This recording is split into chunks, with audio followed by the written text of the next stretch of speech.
When you put John Hughes movies, X-Men comics, and the minds behind the end of the effing world into a blender, what do you get?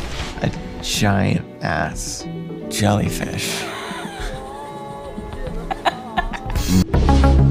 The best place to begin with a better than okay watch list is at the end of the effing world, another Netflix series based on the teen angst tomes of British graphic novelist Charles Forsman. Everyone's so f***ing square. Jonathan Entwistle directed the first 5 episodes of World's 16 total and helmed all 7 of the supernatural superhero story OK. He also developed the series and wrote the pilot with Christy Hall. Here's to a normal high school experience. Whatever the that means. The music probably sounds familiar because both series were composed by Graham Coxon of 1990s Brit-pop alt-rock band Blur. Blood Witch, you like their music? That's a terrible name for a band. Although Blood Witch doesn't actually exist, Coxon wrote songs for the band within the show, and Tatiana Rochot provided vocals.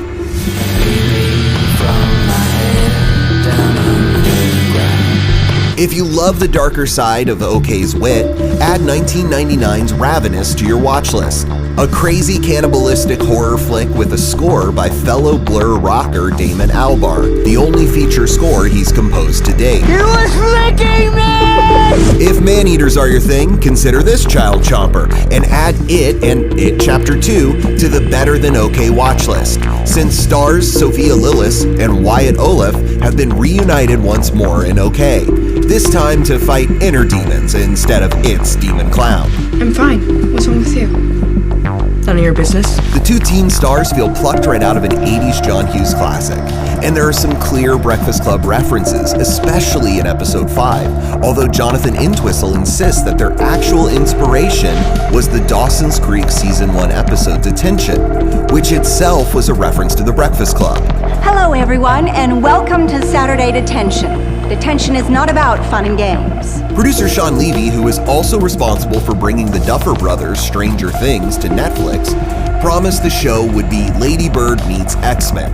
And since they've mostly stayed true to that, both films are excellent watchlist adds. My name is Lady Bird. Well, actually, it's not, and it's ridiculous. Call me because Lady your name Bird is like you Christy. said. In fact, Entwistle wrote Olaf's Stanley character to think of himself as Professor X to Sydney, even though he ends up becoming more of a sidekick. I've never seen anything like this before.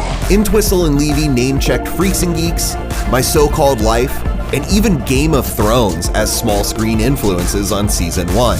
And we'd recommend any of these for your watch list. But there's a 70s Stephen King movie that may be even deeper in the show's blood.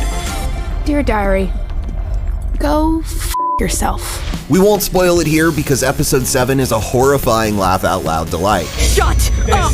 But after you see it, you'll know why 1976's Carrie is the perfect end to the better than okay watch list. Should I be afraid? Yeah, maybe a little.